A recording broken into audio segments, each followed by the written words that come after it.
Hi folks, Clay Mitchell here, running for Storey County Commissioner. You know, sometimes as I've been out talking to people, they say my taxes just keep going up. And I wanted to talk about property taxes because that's one of the things that county commissioners have some say over.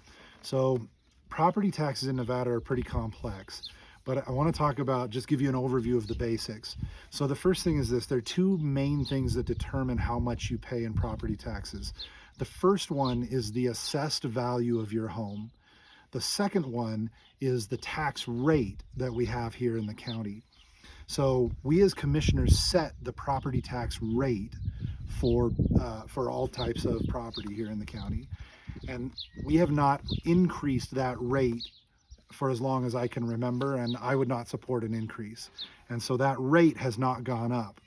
Now, the assessed value is where homes and other property are reassessed on a regular basis, and if that value goes up, then they multiply the rate by that value, and that's how they get how much you're going to pay in taxes.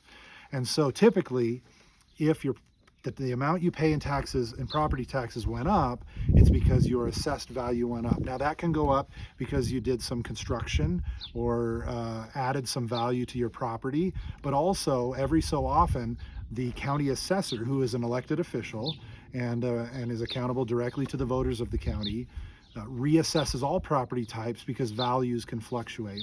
Now there's some other elements that affect how much you pay in property taxes, and I want to mention them because they can save you a bit. One of them is that there is a cap on how much they can raise your property taxes each year. The typical cap is 8%. So in 1 year, they can't raise your payment more than 8%, even if the value goes up more than that.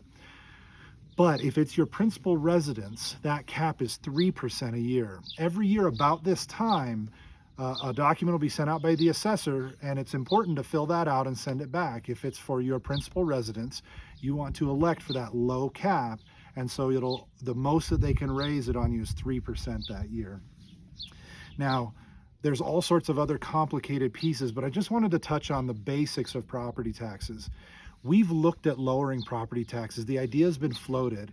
Can we cut taxes for homeowners? And the short answer is we can't cut it just for homeowners.